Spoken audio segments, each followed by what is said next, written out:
কি ধনী কি গরিব, কে ফকির কে মিসকিন, কাঁধে কাঁধ মিলিয়ে সবাই দাঁড়িয়েছেন একই কাতারে। আষাঢ়ের মেঘমুক্ত আকাশের নিচে দলে দলে মুসল্লিদের সমাগম। ছয় তাকবীরের দুরাকাত নামাজে শুরু হলো মুসলিম উম্মার দ্বিতীয় বৃহত্তম উৎসব ঈদুল আজহার আনুষ্ঠানিকতা। সকাল 7:30টায় জাতীয় ঈদগাহ ময়দানে অনুষ্ঠিত হয় ঈদের প্রধান জামাত। অংশ নেন রাষ্ট্রের সর্বোচ্চ ব্যক্তি থেকে শুরু করে একেবারে খেটে খাওয়া সাধারণ মানুষ। রাষ্ট্রপতি, প্রধান বিচারপতি, মন্ত্রিসভার সদস্য, তিন বাহিনীর প্রধান ও বিভিন্ন রাজনৈতিক নেতারা নামাজ আদায় করেন জাতীয় ঈদগাহ ময়দানে। নামাজের পর দুহাত তুলে সৃষ্টিকর্তার তরে প্রার্থনা, হে আল্লাহ, শান্তি ও সমৃদ্ধিতে পূর্ণ করে দাও লাল সবুজের প্রিয় বাংলাদেশকে।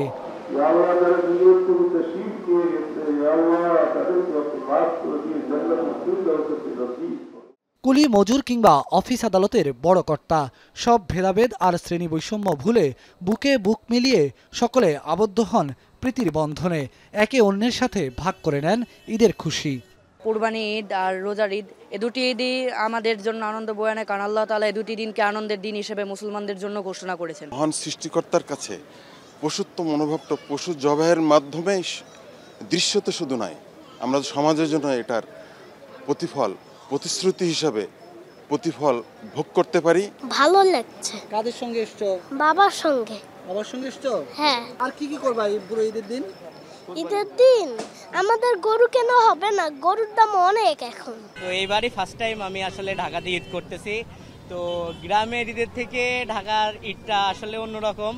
আমার প্রথম অনুভূতি, আমি জাতীয় ঈদগাহ ময়দানে আজকে এসেছি, তো আমার কাছে অনেক ভালো লাগতেছে।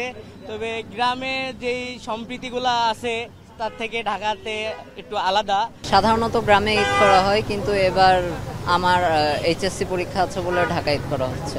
আল্লাহ শুকরিয়া আদায় করছি যে ঈদুল আজহার নামাজ পড়ে নিজের ব্যক্তি, পরিবার এবং রাষ্ট্রের এবং সমাজের, জাতির জন্য দোয়া করছি। মাকে বেশি মিস করতেছি, কারণ এবার মা ছাড়া ঈদ হচ্ছে এবং আমি পৃথিবীর প্রতিটা মা বাবাকে আমার মন থেকে আমি দোয়া করি, আমার অন্তরস্থল থেকে তার জন্য দোয়া থাকলো। স্বাস্থ্য এবং স্বাদের মধ্যে চমৎকার একটা ব্যালেন্স করে পীর প্রিমিয়াম আয়োডাইজড লবণ। এ সময় ইসরায়েলি দখলদার বাহিনীর হামলায় জর্জরিত ফিলিস্তিনিদের জন্য মুক্তি কামনা করেন মুসলিম উম্মাহ সাধারণ। মুসলমান দেশ ফিলিস্তিন আজ যুদ্ধের মুখোমুখি। তাদের হাজার হাজার জনগণ, সাধারণ জনগণ হাসপাতালে বোমা মারা হচ্ছে এবং নির্বিচারে তারা হত্যা করছে, কিন্তু এর প্রতি আমাদের কারোরই কোনো ভ্রুক্ষেপ নাই। প্যালেস্টাইনকে স্বাধীনতা দেওয়া হোক এবং তাদেরকে মুক্ত করে যাদেরকে, এবং যে রকম অত্যাচার করা হচ্ছে তাদেরকে মুক্ত করো, এই কামনা আমি করছি। ফিলিস্তিনের যারা মুসলিম আমাদের ভাই বোনরা আছেন যারা নির্যাতিত, তাদের জন্য দোয়া করেছে যেন আল্লাহ তাদেরকে রক্ষা করে। আমি পৃথিবীর সকল শিশুদের জন্য সুরক্ষা কামনা করছি। প্রতি বছরের মতো এবারও বাইতুল মোকাররম জাতীয় মসজিদে ঈদুল আজহার 5টি জামাত অনুষ্ঠিত হয়। সকাল 7টায় শুরু হয়ে শেষ হয় বেলা 11টায়। বাইতুল মোকাররমে ঈদের নামাজ শেষেও অবরুদ্ধ গাজায় ইসরায়েলি হামলায় আহত, নিহত ও বাস্তুচ্যুত ফিলিস্তিনিদের জন্য মোনাজাতে দোয়া করা হয়।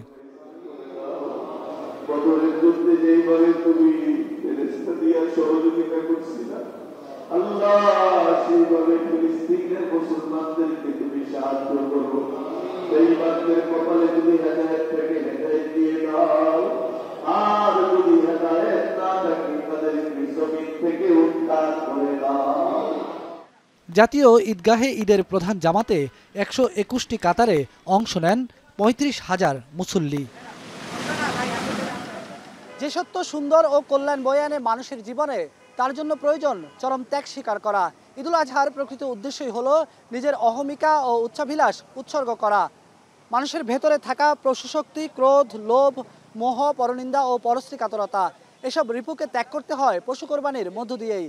এজন্যই আত্মত্যাগের প্রেরণায় উজ্জীবিত অনন্য এক আনন্দ উৎসবের নাম ঈদুল আজহা। তাই এই ঈদে ত্যাগের মহিমায় উদ্ভাসিত হয়ে জাগ্রত করুক আমাদের মানবিক মূল্যবোধ।